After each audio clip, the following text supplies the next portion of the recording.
नमस्कार, आप देख रहे हैं आज तक। आपके साथ मैं हूं अंजना ओम कश्यप और हमारे साथ इस वक्त बैठे हैं संजय सिंह, आम आदमी पार्टी के नेता और सांसद, जिन्हें हाल ही में सुप्रीम कोर्ट के फैसले के बाद बेल मिली है और वो जेल से बाहर आए हैं। आज तमाम सवाल उनके सामने रखेंगे क्योंकि उन्होंने भी अपनी तरफ से पक्ष रखा। हालांकि कोर्ट ने यह साफ कहा है कि अपने केस पर वो कोई भी बयान नहीं दे सकते हैं, लेकिन वो अरविंद केजरीवाल के मामले में बातों को सामने रख रहे हैं। पहला सवाल आपसे यही है, अरविंद केजरीवाल इस बात पर अड़े हुए हैं, आप अड़े हुए हैं, आम आदमी पार्टी अड़ी हुई है कि जेल से ही वो सरकार चलाएंगे। क्या ये दिल्ली की जनता के साथ अन्याय नहीं है? क्या ये लोकतंत्र में एक गलत प्रेसिडेंस नहीं है? कैसे आने वाले वक्त में कोई भी जिसे जेल होगा, आरोपी होगा, वो कहेगा हम तो एकदम ठीक ठाक है, साजिशन हमें अंदर किया गया है। मंत्री हो, मुख्यमंत्री हो, सब कहेंगे केजरीवाल ने किया था, मैं भी करूंगा, जेल से सरकार चलाऊंगा। बहुत अच्छा सवाल आपने पूछा। पहली बात तो ये कि इस गलत परंपरा की शुरुआत किसने की? देश की तानाशाह सरकार ने, जो निर्वाचित मुख्यमंत्री को बिना किसी सबूत, बिना किसी दोष, बिना किसी साक्ष्य के सीधे गिरफ्तार कर रही है। दिल्ली के मुख्यमंत्री अरविंद केजरीवाल जी के खिलाफ है क्या, ये तो बताइए पहले आप। आपने 2 फर्जी मुकदमा किया, केजरीवाल जी को गिरफ्तार कर लिया, इस्तीफा दो।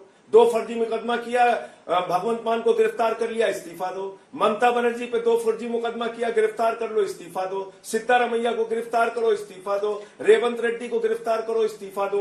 विजयन जी को गिरफ्तार करो, इस्तीफा। तो ये तो आपने गलत परंपरा की शुरुआत भारतीय जनता पार्टी ने की, देश की तानाशाह सरकार ने की। भाई, आप फर्जी मुकदमे करके किसी निर्वाचित मुख्यमंत्री को उठा के जेल में डाल देंगे, जिसने 2 करोड़ जनता के लिए बिजली, पानी, शिक्षा, स्वास्थ्य अद्भुत काम करके दिखाया, अनुकरणीय काम करके दिखाया। आप उस मुख्यमंत्री को फर्जी मुकदमे में गिरफ्तार कर रहे हो, फिर कह रहे हो इस्तीफा दो, फिर हमारी पार्टी खत्म कर दोगे। कहीं विधायकों के घर छापा, कहीं मंत्रियों को ईडी की पूछताछ। तो इसलिए इसके पीछे भारतीय जनता पार्टी की गहरी साजिश क्या है, वो समझना जरूरी है। क्या है दिल्ली के मुख्यमंत्री के खिलाफ? 162 बयान ईडी ने दर्ज किए हैं और 294 बयान सीबीआई ने दर्ज किए। कुल 456 गवाह हैं अंजना जी, और उन 456 गवाहों में 4 बयान जिसका न सिर है न पैर है, उसके आधार पर आपने एक निर्वाचित मुख्यमंत्री गिरफ्तार कर लिया। और उन लोगों के बयान, चाहे वो राघव रेड्डी हो, चाहे वो मंगुट्टा रेड्डी हो, चाहे वो शरद रेड्डी हो, उसकी सीक्वेंस क्या है? एक आदमी पे आप छापा मारते हैं, उसके बाद उसको गिरफ्तार करते हैं, उससे 7 बयान लेते हैं, 6 बयान में जो हमारे खिलाफ नहीं देता उसको अनडिनाइड अपॉन डॉक्यूमेंट में डाल देते हैं। कहते हैं साहब इस बयान को तो भरोसा नहीं है जिसमें उसने कहा अरविंद केजरीवाल से हमारा कोई लेना देना नहीं। और जिसपे 7वें बयान में 5 महीने की गिरफ्तारी के बाद आपने जबरन बयान ले लिया केजरीवाल जी के खिलाफ, कहते हैं इस पे भरोसा है, अब हम करेंगे गिरफ्तार। लेकिन संजय जी, आपकी बात 12 बयान शरद रेड्डी पे, मैं आता हूं, शरद रेड्डी ने 12 बयान दिए, 12 बयान अलग अलग तारीखों में, और 6 महीने की गिरफ्तारी के दौरान दिए उसने 12 बयान। उस पर कभी केजरीवाल जी का वो जिक्र नहीं करता। और अचानक 12वें बयान में जैसे ईडी का और भारतीय जनता पार्टी का मकसद पूरा हो जाता है, केजरीवाल जी के खिलाफ उससे बयान हो जाता है, उसकी बेल हो जाती है। तो ये आधार है। राजनीतिक रूप से आपकी बातें हो सकती है। एक सेकंड, ठीक है, राजनीतिक रूप से आपकी बातें हो सकती है, ये रुकिए, मैं आधार पे सवाल पूछ रही हूं। लेकिन ना तो संजय सिंह जज साहब है, ना संजय सिंह ईडी एजेंसी है, जांच एजेंसी। पहली बार में कितने आरोपी होते हैं जो खुलकर कह देते हैं हमने ये किया था जी, हमने इस दिन इसको इतना पैसा दिया था। आपसे पूछू, इन्वेस्टिगेशन। बहुत अच्छा सवाल। पहले दोनों का सवाल पूरा होने दीजिए। आपकी बातों में अगर इतना दम है, आप सीधा फर्जी केस कहते हैं, आप कहते हैं निराधार है ये जो आरोपी जो टर्न ये बन गए हैं, सरकारी गवाह बन गए हैं, तो फिर जज साहब को क्यों नहीं दिख रहा जो असल जज साहब है? आपके केस में तो बेल मिल गया, लेकिन मनीष सिसोदिया की कब गिरफ्तारी हुई थी, अभी तक बेल क्यों नहीं मिली? मैं आता हूं। पहली बात तो आपने कहा कि ना तो मैं जज हूं, ना तो केजरीवाल जी जज है, ना मनीष सिसोदिया जज है, आम आदमी पार्टी वाले तो जज नहीं है। बिल्कुल सही आपने कहा। तो नरेंद्र मोदी जी भी जज नहीं है, भारतीय जनता पार्टी वाले भी जज नहीं है, और ना ईडी वाले जज हैं, ना सीबीआई वाले जज हैं। अब फेयर इन्वेस्टिगेशन के जो तथ्य, मैं तो कोई अपनी तरफ से बात नहीं कर रहा हूं ना अंजना जी, जो तथ्य सामने है मैं तो वो कह रहा हूं। आप एक निष्पक्ष जांच एजेंसी है अगर, तो आपने 6 वो बयान जो अरविंद केजरीवाल के खिलाफ नहीं है उसको छिपाया क्यों? 10 वो बयान शरद रेड्डी के जो अरविंद केजरीवाल के खिलाफ नहीं है उसको छिपाया क्यों? राघव मंगुंटा रेड्डी के 2 वो बयान जो केजरीवाल के खिलाफ नहीं है उसको क्यों छिपाया? अगर आप निष्पक्ष एजेंसी है तो 2 नामों तो हाँ। ये भारतीय जनता पार्टी द्वारा एक गहरी साजिश दिल्ली की सरकार को और आम आदमी पार्टी को खत्म करने के लिए, अरविंद केजरीवाल जी की राजनीति को खत्म करने के लिए है, इसलिए हम इनसे लड़ रहे हैं। तो जज ने फैसला थोड़ी दे दिया अरविंद केजरीवाल जी के खिलाफ। आप मुझे बताइए, बेल ना मिलना एक अलग प्रक्रिया है, एकदम ठीक आपने कहा। मैं आपसे कहता हूं, आप कहती हैं भाई न्यायालय से न्याय नहीं मिला, नहीं तो ये नहीं कहा बेल नहीं मिली, कहा बेल नहीं मिली, ठीक है बेल नहीं मिली। लोअर कोर्ट का फैसला होता है अंजना जी, उसको डिस्ट्रिक्ट कोर्ट बदल देती है। इसका मतलब डिस्ट्रिक्ट कोर्ट लोअर कोर्ट के फैसले से असहमत है, डिस्ट्रिक्ट कोर्ट का फैसला हाई कोर्ट बदल देती है। इसका मतलब डिस्ट्रिक्ट कोर्ट के फैसले से हाई कोर्ट असहमत है, हाई कोर्ट का फैसला सुप्रीम कोर्ट बदल देती है। इसका मतलब सुप्रीम कोर्ट हाई कोर्ट के फैसले से असहमत है, और सुप्रीम कोर्ट के तो 5 जजों का फैसला हमारे प्रधानमंत्री जी बदल देते हैं जो दिल्ली सरकार के हक में है। इसका मतलब सुप्रीम कोर्ट के फैसले से भी प्रधानमंत्री जी असहमत है। सर ऐसे केस में थोड़े तो ना मैं ये कह रहा हूं पार्लियामेंट से कोई फैसला नहीं हो पाएगा, लेकिन मैं ये कह रहा हूं कि ये तो है कि सुप्रीम कोर्ट ने आपको बेल दे दी, मनीष सिसोदिया को अभी तक क्यों नहीं? इतने बेल ना मिलना किसी का दोष सिद्ध हो गया ये नहीं होता है अंजना जी। पर आपने तो इसकी जीत बताई है ना कि अब जेल के ताले टूट गए, केजरीवाल भी निकलेंगे। ये हमारा विश्वास है निकलेंगे, क्योंकि उन्होंने कोई गुनाह कोई गलती की ही नहीं। रिश्वत तो लिया है भारतीय जनता पार्टी ने, लेकिन 55 करोड़ का घोटाला भारतीय जनता पार्टी ने किया है। 9 नवंबर को गिरफ्तारी होती है शरद रेड्डी की, 10 नवंबर की गिरफ्तारी होती है, 15 नवंबर को पहले 5 करोड़ रुपए की पेशगी वो चढ़ाता है भारतीय जनता पार्टी को, और 55 करोड़ की रिश्वत देता है। ये जिस केजरीवाल जी आप बात कर रहे हैं वो 2021 से इलेक्टोरल बॉन्ड्स और पैसा बीजेपी को दे रहा है, बहुत अच्छा 66%, ठीक है। उसकी अरेस्ट के बहुत पहले की बात है, ये 1 साल पहले की बात है, तब से वो इलेक्टोरल बॉन्ड्स दे रहा है। तीन हिस्से हैं इसके। दूसरा 66% उसका पैसा गया है बीजेपी को, बीआरएस को भी वो 2022-23 लगातार इलेक्टोरल बॉन्ड्स और पैसा दे रहा है, टीडीपी को दे रहा है। तो अगर ये राजनीतिक उगाही है तो वो बीआरएस को पैसा क्यों दे रहा था, जिसके साथ आपकी करीबी का आरोप है? बहुत बढ़िया आपने सवाल पूछा जी। भारतीय जनता पार्टी जो देश की सबसे बड़ी पार्टी है, जो दिल्ली के ऊपर दिल्ली की सरकार पे शराब घोटाले का आरोप लगा रही है, उसको तो मालूम है ना कि राघव रेड्डी कौन है, मंगुंटा रेड्डी कौन है, उसको तो पता है ना अंजना जी, पता है कि नहीं बताइए आप? और उसकी गिरफ्तारी हो रही है ये भी उनको पता है। उसको किंग पिन बताया जा रहा है, मुख्य इस घोटाले का घोटालेबाज बताया जा रहा है, ये भी ईडी को पता है। मनीष सिसोदिया के अकाउंट सीज हो जाएंगे, बाकी लोग जो गिरफ्तार होंगे अकाउंट सीज हो जाएंगे। उसका अकाउंट कैसे नहीं सीज हुआ मुझे बताइए आप? 10 नवंबर की गिरफ्तारी के बाद 15 नवंबर को उसके 5 करोड़ रुपए भाजपा को चंदा कैसे चला गया? और क्या भाजपा को 55 करोड़ रुपए मिल गए उनके शीर्ष नेताओं को पता नहीं चला? तो 21 से पैसा दे रहा था सर, वो 2021 से पैसा दे रहा है। नहीं, ये गिरफ्तारी के बाद के आंकड़े बता रहा हूं मैं आपको। वो तो 5 करोड़ पहले का है जो आप कह रही हैं, वो गिरफ्तारी के पहले का 5 करोड़ है और गिरफ्तारी के बाद का 55 करोड़ है। आप शायद कंफ्यूज हो रहे हैं, इसको क्लियर करिए। मैं नंबर्स मेरे पास है, सारे नंबर्स है, कब उन्होंने 2021 में भी पैसा दिया है, 2022 में भी दिया है, और बिंदु फार्मा ने, जिसको आप लोग कोट कर रहे हैं कि डायरेक्ट कोरिलेशन कर रहे हैं। अच्छा, बीआरएस को क्यों पैसा दे रहा था? बीआरएस वालों से पूछिए, हम तो भाजपा से सवाल पूछ रहे हैं जो हमसे हमारे ऊपर सवाल उठा रहे हैं। मैं भाजपाइयों से पूछ रहा हूं, तुमने शराब घोटाला क्यों किया? एक शराब घोटालेबाज से, किंग पिन से तुमने 55 करोड़ की रिश्वत क्यों ली? तुम्हारे कितने नेताओं की अब तक गिरफ्तारी हुई? कितने के घर ईडी के छापे हुए? कितने के घर सीबीआई के छापे हुए? ये तथ्य सामने आने के बाद एलजी ने चिट्ठी क्यों नहीं लिखी अब तक जांच की? आप बताइए ना। मंगुंटा रेड्डी की बात आप बार बार कर रहे हैं, वो एक सांसद है और फिर चुनाव लड़ रहे हैं। आपने दिखाया पीएम की तस्वीर लगा रहे हैं, आपने पीएम के साथ तस्वीर दिखाई, लेकिन प्रश्न ये है कि अगर वाकई साजिश होती तो अरेस्ट करके आर्म ट्विस्टिंग करने की जरूरत क्यों पड़ती? एक चीज आप बताइए मुझे, पीएम के साथ उनकी फोटो आ गई, उनकी तस्वीर आ गई, वो मुद्दा नहीं है। वो प्रधानमंत्री का फोटो लगा के वोट मांग रहा है जनता से, वो मुद्दा नहीं है। लेकिन केजरीवाल के साथ उसने अपने चैरिटेबल ट्रस्ट के लिए जमीन मांगने के लिए एक सांसद के तौर पे मीटिंग की, वो मुद्दा है। वो आधार है गिरफ्तारी का केजरीवाल जी की, ये आरोप है। सर कौन सा चैरिटेबल ट्रस्ट है, कौन सी जमीन है, उसके बारे में कुछ बता सकते हैं? वो आप पता करिए कौन सी चैरिटेबल ट्रस्ट के लिए मिला था। उसने आपने तो बोला बयान, केजरीवाल साहब ने बात की, नहीं उसने ट्रस्ट के लिए अरे जमीन। खाली केजरीवाल जी ने नहीं, खुद उसने उस मंगुंटा रेड्डी के 16 सितंबर के छापे में खुद उसका बयान है, जिसको छिपाया और कोर्ट के आदेश पे हमारे वकीलों ने इस कागज को पकड़ा। ये कागज पकड़े गए हैं अंजना जी, जो छिपाए थे ईडी ने।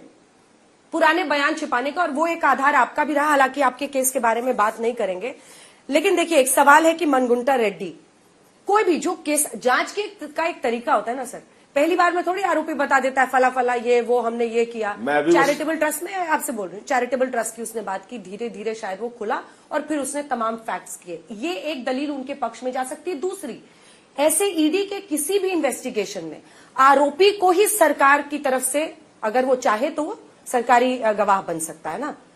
जो मुख्य आरोपी हैं शायद अरविंद केजरीवाल चाहे भी तो नहीं बन सकते, लेकिन मनीष सिसोदिया बन सकते हैं। जो को कॉन्स्पिरेटर्स माने जाते हैं उन्हीं में से किसी एक को सरकारी गवाह बनाकर वैसे ही जांच आगे बढ़ती है। ये तय प्रक्रिया है जो आप शरत रेड्डी या मनगुंटा रेड्डी या इन तमाम लोगों पर सवाल खड़े कर रहे हैं। आपने बिल्कुल इसमें क्या गलत है? एकदम सही कहा आपने। लेकिन उनके 6 पहले बयान जो हमें निर्दोष साबित करते हैं, जिसमें वो कहीं मेरा जिक्र नहीं लेता, उस पे हम विश्वास नहीं करेंगे, उसको गिरफ्तार करके जेल में डालेंगे। और जो एक बयान उससे 6 महीने बाद की गिरफ्तारी के बाद लिया जाएगा, पहले वो कह रहा है हम अरविंद केजरीवाल से नहीं मिले, नहीं जानते, शरद रेड्डी का बयान है। और 12वें बयान में 10 बयान में कह रहा है हमारे अरविंद केजरीवाल से कोई लेना देना नहीं। 12वें बयान में कह रहा है आप 12वां मान रहे हैं, 10 छिपा रहे हैं। ये क्या है? अगर चलिए ठीक है, आपकी बात भी मान लेता हूं कि 10 मान लीजिए 12वें बयान में आपने छिपाया क्यों 11 बयान, इसका कारण बताइए। आप तो निष्पक्ष जांच एजेंसी है ना, आपका तो काम है हमें दोषी सिद्ध करना ना। कोर्ट के सामने क्यों नहीं रखा आपने ये बयान? भाई आपने वो सारे बयान किस लिए लिए हैं? अपने दफ्तर में सजाने के लिए? ईडी का दफ्तर कोई म्यूजियम है? आपने कोर्ट के सामने वो बयान रखने के लिए लिए हैं और उस बयान के आधार पे हमें दोषी साबित करने के लिए वो बयान लिए है ना, तो उसको आपने छिपा क्यों लिया? ये गहरी साजिश है भारतीय जनता पार्टी की। अगर ये साजिश है तो अब आम आदमी पार्टी की मुश्किलों पर जरा आते हैं, क्योंकि ऐसा लग रहा है कि आपकी पार्टी एक लीडरशिप क्राइसिस फेस कर रही है। क्या ये सच है? इसके पीछे भी सवाल है। अब आप आ गए हैं बाहर तो आप काम संभालिए, क्यों ऐसी मुश्किल में डालना है सरकार को? तो कहां मुश्किल में है? तो कौन कैबिनेट की बैठक कैसे होगी? किस प्रकार से मुश्किल में है कैबिनेट की बैठक कैसे? देखिए अंजना जी, भाजपा की चालबाजियों को, राजनीति को हम लोग खूब समझते भी हैं और उनसे खूब मुकाबला भी हमने किया है। मणिपुर में 1 साल तक हिंसा होगी, एक फौजी की पत्नी को निवस्त करके घुमाया जाएगा, हिंसा की आग में मणिपुर को झोंका जाएगा और वहां इस्तीफा नहीं होना चाहिए मुख्यमंत्री का। देश के गृह राज्य मंत्री का बेटा 4 किसानों को अपनी जीप से कुचल देगा, उसका इस्तीफा नहीं होना चाहिए। हमारी पहलवान बेटियों को न्याय नहीं मिलना चाहिए। केजरीवाल जो अच्छी शिक्षा दे रहे हैं, बिजली दे रहे हैं, पानी दे रहे हैं, बस की फ्री यात्रा दे रहे हैं, बुजुर्गों को तीर्थ यात्रा करा रहे हैं, उनका तुरंत फर्जी मुकदमे में गिरफ्तार करो, इस्तीफा करो। ये बहुत गलत परंपरा की, लोकतंत्र की हत्या करने की शुरुआत है। और अगर ये परंपरा है तो मैंने तो पहले दिन ही आके कहा अंजना जी, ये खतरनाक परंपरा है। देश के प्रधानमंत्री को भी इम्यूनिटी नहीं है कानून में। कल को अगर बंगाल में 5 मुकदमा हो गया, जाएंगे प्रधानमंत्री जी जांच में शामिल होने के लिए।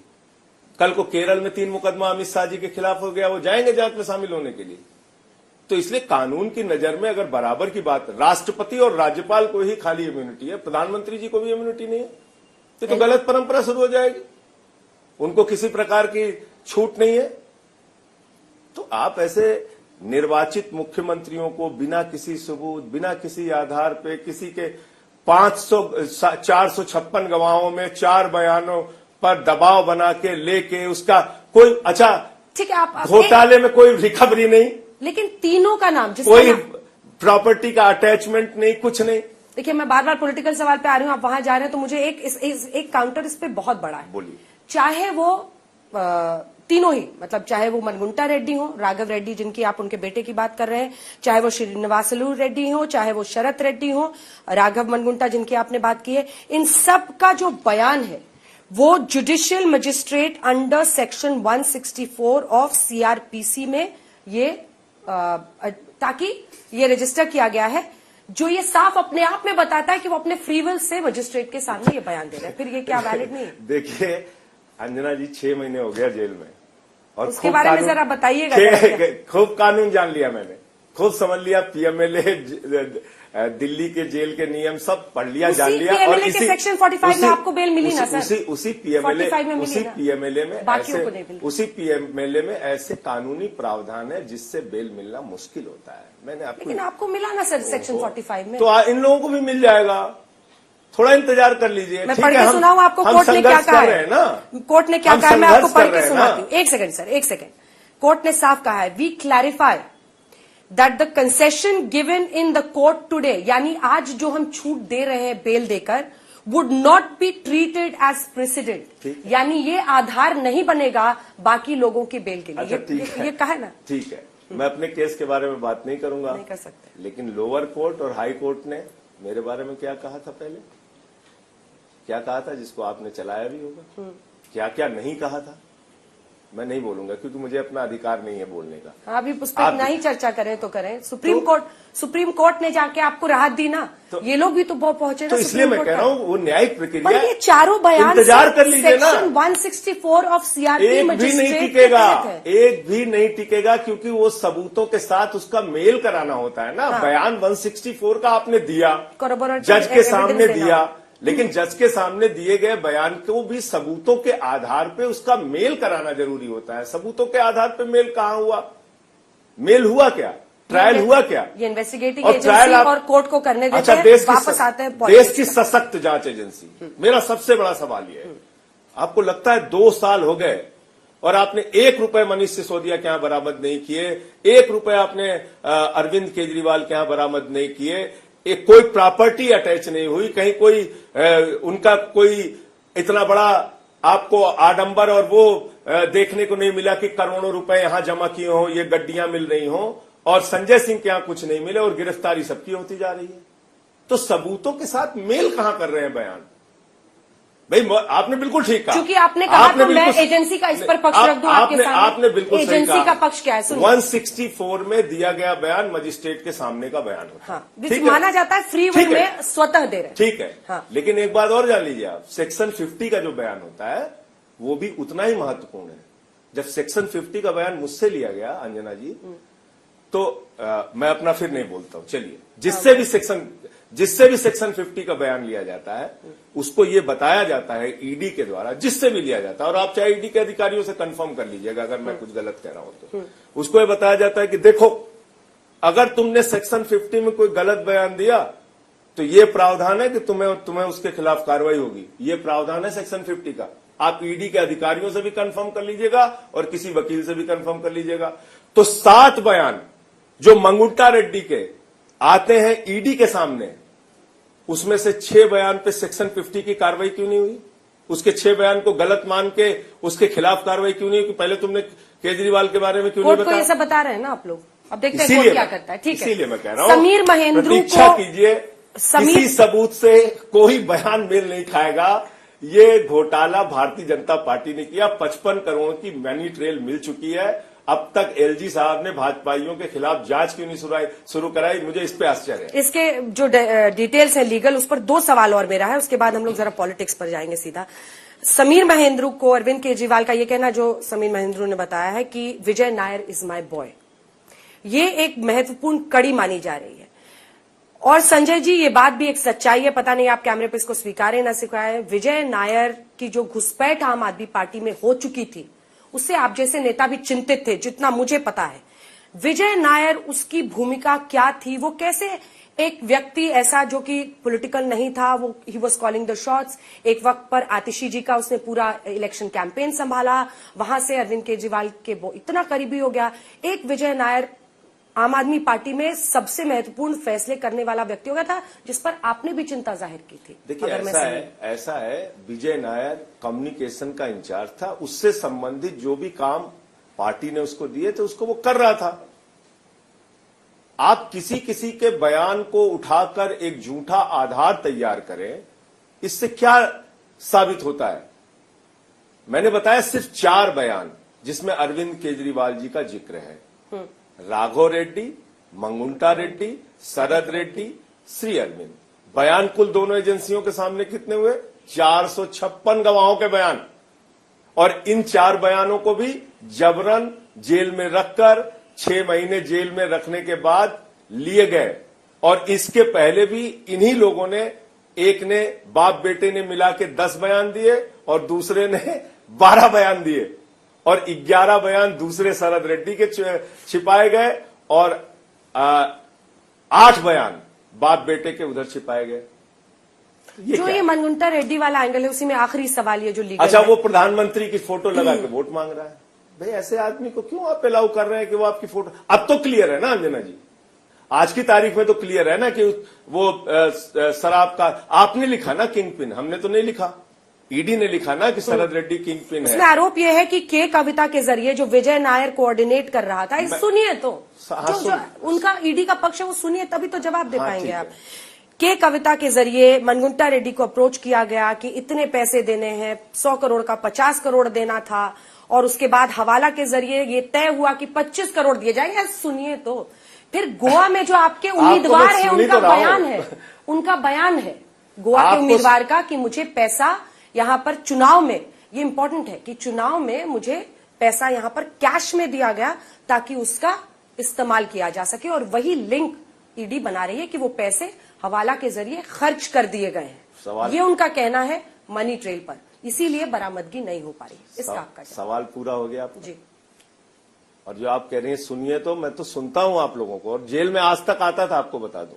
अच्छा, आप देख रहे थे वहां आज तक पे आप लोगों के सारे कार्यक्रम देख रहा था। क्या बात है, हल्ला बोल देख रहे थे? हल्ला बोल भी देख रहा था। तो इसलिए आपके सवाल मैंने सुने नहीं, ऐसा नहीं है, बहुत सुने, वहां भी रह के सुने, आज भी सुन रहा हूं, और मैं तो चाहता हूं ज्यादा से ज्यादा सवाल मीडिया पूछे, जिससे हम लोग देश के सामने एक एक सच्चाई बयान कर सकें कि केजरीवाल का गुनाह दरअसल यह है कि वो अच्छी शिक्षा, स्वास्थ्य, बिजली, पानी के लिए एक बेहतरीन सरकार चला रहे हैं। आपने जो गोवा चुनाव का उदाहरण दिया, गोवा चुनाव में प्रचार के लिए कहां यह साबित हुआ कि अरविंद केजरीवाल या मनीष सिसोदिया या संजय सिंह या कोई भी व्यक्ति रिश्वत के पैसे का इस्तेमाल कर रहा है?